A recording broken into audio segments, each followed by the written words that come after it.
The courtroom doors of the Providence Municipal Court are heavy. They are made of solid oak, designed to remind everyone who enters, whether you are a plumber, a teacher, or a CEO, that you are entering a place of gravity, a place where the noise of the outside world stops and the truth begins. Usually people walk through those doors with a sense of nervousness. They clutch their citations. They rehearse their apologies. They look at the floor. But on a crisp Wednesday morning, Vanessa walked in as if she owned the building. Vanessa was 23 years old. She was wearing a trench coat that cost more than the average sedan. Her sunglasses were perched on top of her head, holding back hair that had been professionally blown out that morning. She didn't look nervous. She looked bored. She looked like she was waiting for a table at a brunch spot that had lost her reservation. She walked down the center aisle, clicking her heels on the linoleum floor. The sound cut through the murmurs of the gallery. She didn't look at the single mother trying to quiet a fussing baby. She didn't look at the elderly man clutching his cane. She looked straight ahead at the bench, her expression one of mild irritation. At the bench sat Chief Judge Frank Caprio. He was reading a file. He didn't look up immediately. He let the clicking of the heels stop. He let the silence settle. He let the atmosphere adjust to this new intrusion of energy. "Name," the clerk announced. "Vanessa St. Clair." Vanessa stepped up to the podium. She didn't place her hands on it. She leaned back, crossing her arms, shifting her weight to one hip. "Good morning," Judge Caprio said. His voice was calm, the voice of a man who has heard every excuse in the book and still chooses to listen. "Morning," Vanessa replied. She checked her nails. "Can we expedite this? I have a fitting at 11. A ripple of shock went through the courtroom. You do not ask a judge to expedite justice because you have a fitting. You do not prioritize your wardrobe over the law. Judge Caprio peered over his glasses. He took a long, slow breath. "You have a fitting," Caprio repeated. "I see. Well, Ms. St. Clair, I apologize if the judicial system of Rhode Island is interfering with your social calendar.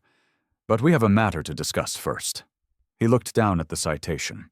"You are charged with parking in a designated fire lane, directly in front of a hydrant. The officer's report states that you were parked there for 45 minutes while you were shopping." Vanessa rolled her eyes. It was a gesture of profound disrespect. "I wasn't shopping," she corrected him. "I was picking up. There's a difference. I left my hazards on. That means I'll be right back. Everyone knows that." "The law," Caprio said, his voice tightening just a fraction, "does not recognize hazards as a permit to endanger public safety. That lane is kept clear for a reason. Fire trucks need that water. Ambulances need that access. If there had been a fire in that building, do you understand what could have happened?" "But there wasn't a fire," Vanessa countered, throwing her hands up. "So what's the problem? No harm, no foul, right? It's a victimless crime." "It is not a victimless crime," Caprio said. "It is a crime of potential. You gambled with the safety of others because you didn't want to walk a block from the parking garage."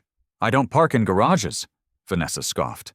"They're dirty, and my car is, well, let's just say it doesn't belong next to a beat-up Toyota."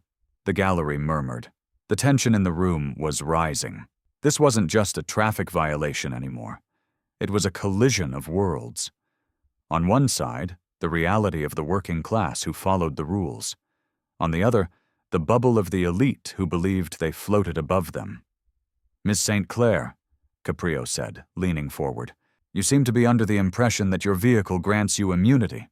It does not. The fine for this violation is $200. Vanessa laughed. It was a cold, sharp sound. She reached into her designer bag, a bag that likely cost $5,000, and pulled out a credit card. She held it up between two fingers, like she was tipping a valet. "200? She asked, incredulous. "That's it? I spend more than that on lunch. Just charge it. Let's go." She waved the card at the clerk. "Put the card away," Caprio ordered. "Why?" Vanessa asked. "You want the money, don't you? That's what this is all about. The city needs cash. My dad says parking tickets are just a tax on people who have places to be. So, here, take the tax. Let me leave." "This is not a transaction," Caprio said. "This is a courtroom." "It feels like a transaction," Vanessa argued. "I broke a rule. I pay a fee. Transaction complete." "You didn't just break a rule," Caprio said. "You disrespected the community." "The community?" Vanessa looked around the room with a sneer. She looked at the faces of the people waiting their turn. She looked at them like they were furniture. "With all due respect, Judge," she said, turning back to the bench, "I don't live in this community. I live in Barrington. I live in a gated neighborhood. We have our own rules." "And when you drive into Providence," Caprio said, "you are a guest in this community, and guests are expected to follow the house rules." "Look," Vanessa sighed, clearly losing patience. "Let's be real. Rules are for people who can't afford to break them. My dad knows the mayor. My family built the library downtown. I'm not being arrogant, I'm just stating facts. In the real world, the rules don't apply to me." The room went dead silent. It was as if she had pulled a pin on a grenade and dropped it on the floor. "The rules don't apply to me." It is a thought that many people have secretly. It is a thought that billionaires and politicians might whisper in private clubs. But to say it out loud, to say it to the face of the chief judge in open court, it was breathtaking in its audacity. Judge Caprio slowly took off his glasses. He placed them on the desk. He folded his hands. He looked at Vanessa. He didn't look angry. He looked sad. He looked like a man watching a tragedy unfold in slow motion. "The rules don't apply to you," Caprio repeated softly. "Technically, no," Vanessa shrugged. "I mean, I can pay any fine you set. I can hire any lawyer, so yeah, I can do what I want. That's how the world works." "You are 23 years old," Caprio said, "and you have already learned the wrong lesson about life." "I'm successful," Vanessa defended. "You are wealthy," Caprio corrected. "There is a difference. Success is something you build. Wealth is something you can be given. And right now, your wealth is acting as a blindfold." He picked up the file again. "You think that because you can write a check, you are absolved of responsibility. You think that money is a substitute for character. But let me tell you something, young lady. In this room, your credit card has no power. In this room, your father's name has no weight. In this room, there is only the law, and the law applies to everyone." "Whatever," Vanessa said, checking her watch. "Are we done? I'm going to be late." "We are not done," Caprio said. His voice dropped an octave. It became granite. "You offered to pay the fine. You treated it like a lunch bill. Well, I am not going to accept your money." Vanessa blinked. "Excuse me?" "I am dismissing the fine," Caprio said. For a second, Vanessa smiled. She thought she had won. She thought her bluster had worked. "Great," she said. "I knew you were reasonable." "I am not dismissing the case," Caprio clarified. "I am dismissing the monetary penalty. Because you are right about one thing. $200 means nothing to you. It is not a punishment. It is a convenience fee. And I am not here to make your life convenient. I am here to make you understand." "And what?" she snapped. "To understand that you are not the center of the universe," Caprio said. "To understand that when you block a fire lane, you are saying that your dress is more important than someone else's life." "So what are you going to do?" Vanessa challenged. "Suspend my license? I have a driver." "No," Caprio said. "I am going to sentence you to something you cannot buy, something you cannot outsource. I am going to sentence you to time." "Community service," Caprio announced. Vanessa laughed again. "Community service? Like picking up trash on the highway? No way. I'm not wearing an orange vest. It clashes with my complexion." "You are not going to the highway," Caprio said. "I am sending you somewhere else. Somewhere where the rules of survival are very real. Somewhere where money doesn't matter because no one has any." He looked at the clerk. "I am assigning Ms. St. Clair to the Bread of Life soup kitchen." Vanessa's jaw dropped. "A soup kitchen? You want me to serve food? To homeless people?" "I don't want you to serve food," Caprio said. "That would be too easy. Serving food is charity. I want you to do the work that nobody sees. I want you to scrub the pots." "Scrub pots?" Vanessa shrieked. "I have never washed a dish in my life." "Then it is high time you started," Caprio said. 50 hours. You will report to the kitchen manager. You will wear an apron. You will get your hands wet. You will smell like dishwater. I won't do it, Vanessa said, stomping her foot like a toddler. I'll appeal. I'll get my dad's lawyer. You can try, Caprio said calmly. But the sentence stands, and here is the condition. If you miss a single hour, if you are rude to a single person, if you try to pay someone to do it for you, you will spend 30 days in the ACI. That is the Adult Correctional Institution. And let me assure you, the accommodations there are not what you are used to. Vanessa stared at him. She looked for a crack in his armor. She looked for the moment where he would wink and say he was joking. But the grandfatherly smile was gone. In its place was the stern face of justice. 50 hours? She whispered. 50 hours? Caprio confirmed. And I want a journal. A what? A journal. Every day you are there, I want you to write down the name of one person you met, one person you helped, and I want you to write down their story. Not your story, theirs. I'm not a writer, she spat. You are a human being, Caprio said. Start acting like one. Do you accept the sentence? Caprio asked. Vanessa looked at the exit. She looked at her phone. She realized, perhaps for the first time in her life, that she was trapped by her own actions. Fine, she hissed. I accept. Good, Caprio said. Don't come back until you're finished. Next case. Vanessa turned around. She didn't click her heels this time. She stormed out, her face red with embarrassment and rage. The courtroom watched her go. The silence returned. But this time, it wasn't a silence of fear. It was a silence of satisfaction. The screen fades to black. Text appears. 2 weeks later. The scene opens in a chaotic, steamy kitchen. It is loud. Pots are clanging. Someone is shouting orders about bread rolls. In the back, standing over a massive industrial sink, is Vanessa. She looks different. The blowout is gone, her hair tied back in a messy, practical bun. The trench coat is replaced by a stained white apron that is 3 sizes too big. Her designer sleeves are rolled up past her elbows. Her hands, usually manicured to perfection, are red and wrinkled from the hot water. She is scrubbing a giant metal pot. It has burnt lasagna stuck to the bottom. Come on, princess, the head cook, a large woman named Maria, shouts. We need that pot for the soup. Less looking, more scrubbing. Vanessa grunts. She digs the steel wool into the pan. She is sweating. Her makeup is running. She hates this. She hates the smell. She hates the noise. She hates Judge Caprio. I can't believe I'm doing this, she mutters to herself. This is insane. My hands are ruined. A young man walks up to the sink. He is carrying a stack of dirty trays. He looks about her age, but his face is gaunt, his clothes worn and patched.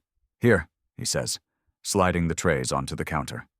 Thanks for doing this. Vanessa doesn't look up. Just put them down. I'm David, the young man says. I didn't ask, Vanessa snaps. David pauses. He looks at her. I know you didn't. But you look like you hate being here. I just wanted to say, the food you're cleaning up after? It was the first hot meal I've had in 3 days, so it matters, even if you hate it. Vanessa freezes. Her hand stops moving inside the pot. The first hot meal in 3 days. She thinks about her lunch fitting.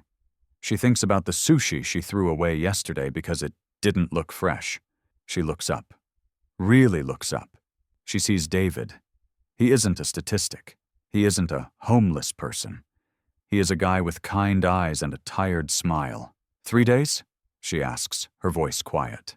Yeah, David shrugs. Rough week, but the lasagna was good. Seriously, thanks.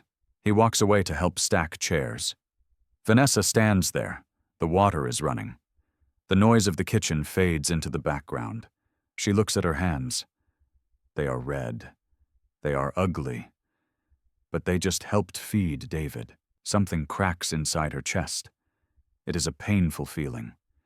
It is the breaking of the shell she has built around herself for 23 years. It hurts to feel it break, but it also feels real. She picks up the steel wool again. She scrubs harder, not because Maria yelled at her, but because David needs a clean tray for tomorrow. The scene dissolves. Time passes. We see a montage. Vanessa on day 10. She is faster now. She is joking with Maria. Vanessa on day 20. She is sitting at a table during a break, listening to an elderly woman talk. She is writing in a notebook. Vanessa on day 40. She brings in a box of high-end hand creams from her house and gives them to the other volunteers. The screen fades back to the courtroom. 6 weeks later.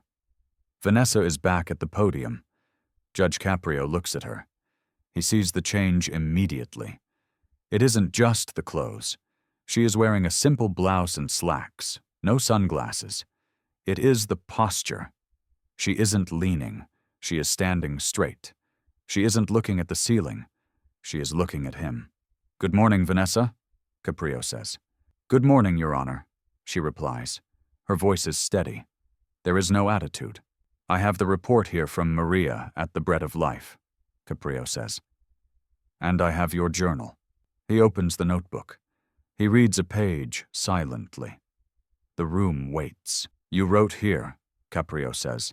"I used to think rules were walls meant to keep me out. Now I realize rules are bridges meant to hold us together." Oh, looks up. "That is a profound observation. How did you come to that conclusion?" "It was the pots," Vanessa says. A small chuckle runs through the room. "The pots?" "Yes," she smiles. A genuine, humble smile. "If I didn't scrub them, the cooks couldn't cook. If they didn't cook, David didn't eat. If David didn't eat, he couldn't go to his job interview. It's all connected, Judge. I was the clog in the system. I thought I was above the system, but I was just blocking the flow." "And David?" Caprio asks. "Who is David?" "He's a friend," Vanessa says. "He got the job, by the way, at the hardware store. I helped him with his resume during my breaks." Judge Caprio closes the journal. He takes off his glasses. He looks at this young woman who walked in 6 weeks ago as a caricature of privilege, and who now stands before him as a member of the community. "You said the rules didn't apply to you," Caprio says. "I was wrong," Vanessa says. "The rules apply to me more than anyone, because I have the resources to help others follow them. I have the ability to make things easier, not harder." "You have learned the lesson," Caprio says. "You have paid your debt. But more importantly, you have gained something." "I have," Vanessa nods. "I'm staying on, Judge." "Excuse me?" "My 50 hours are up, but Maria needs help on Tuesdays, and, well, I'm actually good at the pots. It's kind of meditative." The judge smiles. It is a smile of pure pride. This is why he does it. This is why he doesn't just issue fines. He isn't just managing traffic, he is managing souls. "I dismiss the charges," Caprio announces. "You are free to go. But Vanessa?" "Yes, Judge?" "Keep the apron. It looks better on you than the trench coat." "Thank you, Your Honor." Vanessa turns to leave. She walks down the aisle. She stops at the bench where the single mother is sitting. A different mother this time, but the same struggle. The baby is crying. Vanessa reaches into her bag. She pulls out a clean, sealed bottle of water and hands it to the mother. She smiles. She walks out the heavy oak doors. She steps into the sunlight. She doesn't call her driver. She walks down the street, heading toward the soup kitchen, because Tuesdays are busy, and the pots won't scrub themselves. Respect is not something you buy. It is not something you inherit. It is something you earn. One dirty dish at a time. If you believe that justice is about transformation, not just punishment, hit that subscribe button. Join us next time for another story from the bench. Until then, remember, we are all in the same kitchen.